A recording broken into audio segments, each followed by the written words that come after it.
저는 남편과 3년의 연애 끝에 재작년에 결혼해서 2년간의 결혼 생활을 하고 있었던 평범한 29살의 여자입니다. 막연하게 결혼은 남편과 제 사이만 좋으면 괜찮을 거라고 생각했는데 막상 결혼해보니 남편과의 관계가 아니라 시댁 식구들과의 마찰이 너무나도 힘드네요. 그래도 신혼 때는 남편이라도 제 편을 들어주고 중간 역할을 해줘서 참을만 했는데 시간이 지날수록 저 혼자만의 싸움을 하고 있다는 것을 알게 되었습니다. 저는 어릴 적 아버지가 사고로 돌아가시고 어머니와 함께 자랐습니다. 많이 힘들었지만 끝까지 포기하지 않고 열심히 저를 키워주신 엄마 덕분에 큰 고생 없이 자랄 수 있었어요. 대학까지 뒷바라지 다 해주셨고 취업해서 이제부터 효도를 해보려고 했는데 얼마 지나지 않아 결혼하고 엄마를 힘들게 만든 것 같아요. 제가 결혼한 지 1년도 지나지 않아서 엄마가 췌장암 진단을 받으셨습니다. 하늘이 무너지는 청천벽력과도 같은 소식이었고 당장 수술비가 필요한 상황에서 저는 결혼 전부터 모아두었던 적금과 청약 통장을 해지해서 엄마 수술비로 사용했어요. 그 부분에 대해서는 따로 남편과 상의한 적이 없습니다. 결혼 전에 모아둔 오롯이 제 돈이었기 때문이에요. 상황이 너무 급했고 남편에게 알리고 허락을 받을 만한 마음의 여유도 없었네요. 하늘도 참 무심하신 게 어머니에게 제가 해드릴 수 있는 모든 것을 다 해봤지만 수술 후 3개월 정도 버티시고 돌아가셨습니다. 평생 제대로 효도 한번 못했는데 뭐가 급하다고 이렇게 빨리 가시는 건가 싶었어요. 아직 손주도 못 보여드렸고 엄마와 여행도 한번 맘 편하게 가본 적 없었고 생각해보니 진짜 아무것도 해드린 게 없네요. 아무튼 아버지에 이어서 엄마까지 먼저 보내고 저는 친정이 없어졌어요. 남편에게 기대며 살아가고 있었는데 올해 들어서 신우 아가씨가 결혼한다고 하더라고요. 남편의 하나뿐인 여동생인데 나이는 저보다 1살이 어립니다. 시집 가는 거 다 좋고 축복할 일인데 시어머니께서 갑자기 남편에게 전화를 하시더니 아가씨 시집 가는데 말도 안 될 정도로 큰 금액을 요구하셨어요. 하나뿐인 동생이 시집 가는데 오빠가 되어서 이 정도는 해야 한다고 하더라고요. 저희도 결혼할 때 시댁 도움을 받긴 했지만 그렇다고 신우가 뭔가 대단한 걸 해주진 않았거든요. 웬만한 사람 시집갈 때 들어갈 정도의 돈을 우리에게 보태라고 하셔서 정말 너무 깜짝 놀랐습니다. 시댁에 받은 게 있으니 완전 무시할 수도 없는 일이었어요. 남편은 얼마 전에 잘 다니던 회사를 그만두고 장사를 시작한 참이었어요. 원래 예전부터 장사하고 싶다고 노래를 불렀는데 마침 동네에 좋은 자리가 매물로 나와서 가게를 인수하고 장사를 하더라고요. 남편은 본인 수중에 돈이 없었으니 저에게 따로 물어봤어요. 혹시 수중에 가진 여윳돈이 좀 있느냐고 하더라고요.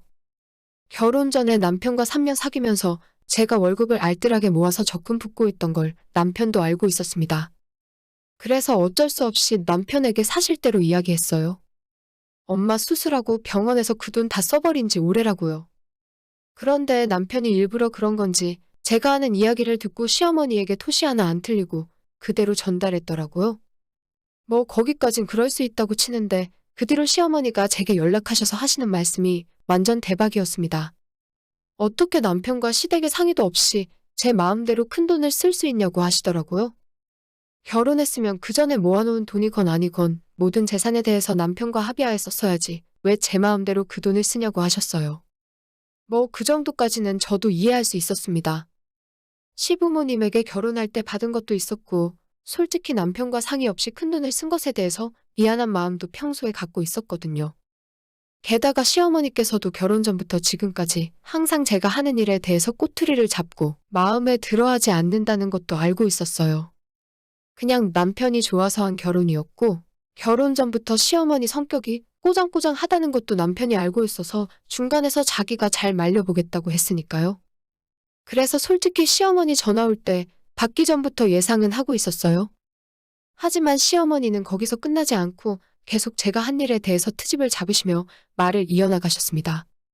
어차피 췌장암이면 죽을 병인데 그 돈 아꼈다가 신우 혼수 비용으로 썼으면 가족들도 좋고 고맙다는 소리라도 듣지. 곧 돌아가실 분에게 아무리 돈 많이 써봤자 어차피 돌아가실 거 저보고 한심하다고 하더라고요. 진짜 저런 말은 하나하나 제 가슴에 대못이 되어 박혀버렸습니다. 저는 어릴 적 아버지 돌아가시고 엄마와 함께 강하게 커서 그런지 웬만한 일에는 눈물 흘리는 법이 없는 사람입니다. 아무리 제가 남편 몰래 큰돈 가져다 쓰고 잘못을 했다지만 사람이 해서 안 될 말이 있는 건데 시어머니의 말씀이 정말 제게는 큰 상처가 되었어요. 전화기를 붙들고 제가 울고 있었더니 옆에서 그 모습을 지켜보고 있던 남편이 시어머니를 말려주셔서 간신히 그 상황은 넘어갈 수 있었습니다. 그때까지만 해도 제가 아무것도 모르는 상황이라서 어떻게 대처를 해야 할지 모르겠더라고요. 그리고 그 후에 얼마 지나지 않아서 시어머님이 남편 몰래 제게 따로 연락을 해왔습니다. 엄마 돌아가시면서 혹시 보험금 나온 거 없냐면서요. 엄마가 예전에 사망보험 들어둔 것이 있어서 그 보험금으로 제게 2억의 돈이 들어온 상황이었어요. 아직 남편에게도 이야기 안 했고 주변 사람들은 아무도 모르고 있었습니다. 남편 사업이 너무 힘들어 보이면 옆에서 조금씩 도와줄 생각이었어요. 갑자기 너무 큰 목돈을 꺼내놓으면 일이 잘못되고 다 같이 불행해질 수도 있으니까요. 끝까지 없다고 숨겼어야 하는데 그때 시어머니가 갑자기 물어보셔서 순간적으로 있다고 대답을 해버렸습니다. 그랬더니 목소리 톤부터 달라지시면서 얼마냐고, 그거 돈 어디에 있냐고 하시더라고요. 2억 갖고 있고 아직 한 푼도 쓰지 않았고 앞으로도 당분간은 쓸 생각이 없다고 말씀드렸어요. 엄마 돌아가신 지도 얼마 안 지났고 보험금만 보면 엄마 생각이 나는 바람에 돈을 꺼냈을 엄두도 나지 않더라고요. 어머니는 한 채의 고민도 없이 그 돈 모두 달라고 하시더라고요. 돈 맡겨둔 사람처럼 너무나도 당당하게 말씀하셔서 저도 순간 줘야 하는 건가 싶었습니다. 자기한테 돈 맡겨뒀다가 남편 사업 필요할 때도 주고 신혼시집 보내는데도 보태신다면서 빨리 전부 입금하라고 하시더라고요. 저는 당연히 그럴 수 없다고 죄송하다고 말씀드렸죠. 친정엄마 보험금을 시어머니한테 맡겨두고 타서 쓰는 사람이 어디 있습니까? 게다가 왜 제가 신우의 결혼 혼수 비용을 대줘야 하는지도 이해할 수 없었고요. 남편 사업도 아직은 제대로 돈 벌어다 준 적이 없어서 제가 목돈을 갖고 있지 않는 게 너무 불안한 상황이었어요. 시어머니는 어른이 달라고 하는데 제가 이상한 생각을 한다며 화를 내셨고 아무리 제게 뭐라고 하셔도 그 돈은 절대로 내놓을 수 없었습니다. 그날부터 제게는 차원이 다른 지옥이 펼쳐지더라고요.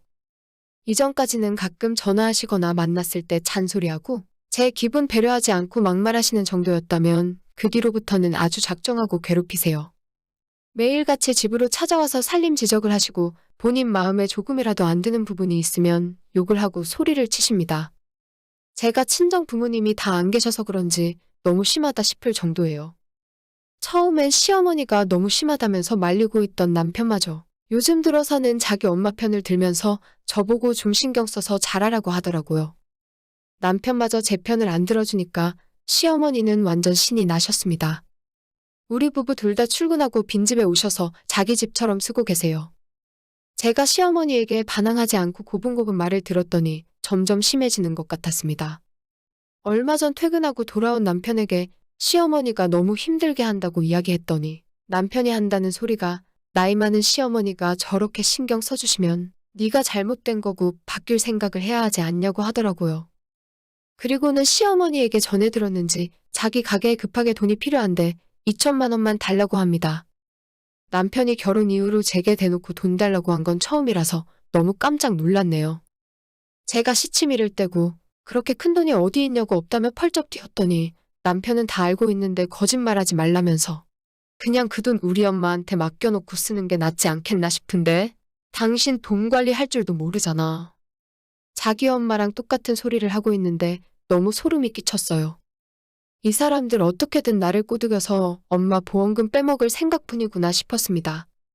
남편에게 화가 나서 자꾸 당신 식구들 이런 식이면 이혼하자고 했더니 무슨 이런 일로 이혼을 하냐면서 헛소리 하지 말랍니다. 제가 다음날 변호사 만나서 이혼 서류 만들어서 들이댔더니 그제서야 상황의 심각성을 깨달았는지 이혼하면 재산분할 안 해줄 거라고 엄포를 놓는데 재산분할 받을 만한 뭣도 없는데 무슨 재산분할을 한답니까? 우리 살고 있는 집도 시부모님께서 본인들 명의로 사주신 거고 결혼 후에도 제 월급 통장은 따로 관리하고 있어서 분할할 만한 재산이 없었어요. 남편에게 혼수로 가져온 내 가전가구들만 다 가지고 나가겠다고 하니까 마음대로 하랍니다. 시어머니는 우리 이혼한다는 이야기 전에 들으셨는지 또다시 전화해서 제가 생각이 없다느니 막대 먹었다고 욕을 하시더라고요.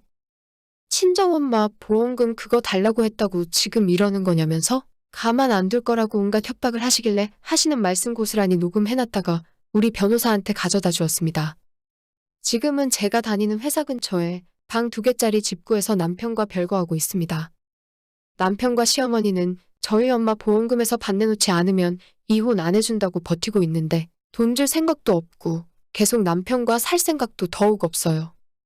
조금 시간이 더 걸리더라도 법으로 해결 가능할 부분이라고 믿고 이혼 소송 끝까지 진행하려고요.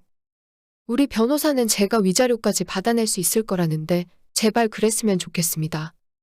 남편에게는 완전 정 떨어져 버렸고 시댁은 꼴도 보기 싫습니다. 엄마 돌아가시고 진짜 이 세상에 제 편은 하나도 없는 것 같네요. 엄마가 남겨주고 간 보험금이나 재산은 아직 한 푼도 건드리지 않았어요. 나중에 혼자 살아가야 할 제게 큰 힘이 되어줄 것이라고 생각해서 그 돈은 당분간 쓰지 않기로 했습니다. 하루빨리 지겨운 이혼 소송 마무리하고 그 집안 사람들 안 보고 살았으면 좋겠어요. 요즘도 가끔 정신 못 차리고 시어머니가 전화해서 한마디씩 하시는데 조만간 녹음해 둔 것들 다 모아서 고소하려고요. 이혼하는 마당의 합의금으로 한 푼이라도 더 챙겨서 나가야겠습니다. 큰 돈은 아니지만 돈 앞에서 사람이 얼마나 취해질 수 있는지 잘 알게 되었어요. 앞으로는 당분간 혼자 살면서 제가 살아가야 하는 이유를 다시 찾아야 할 것 같아요. 한순간에 부모님도 잃고 제 가정을 잃은 것 같아서 기분이 좋진 않습니다. 그래도 좋은 일이 일어날 거라는 희망으로 열심히 살아보려고요. 제 이야기는 여기까지입니다. 구독과 좋아요, 알림 설정 부탁드려요. 다들 행복하시고 좋은 일만 가득하시길 바라겠습니다.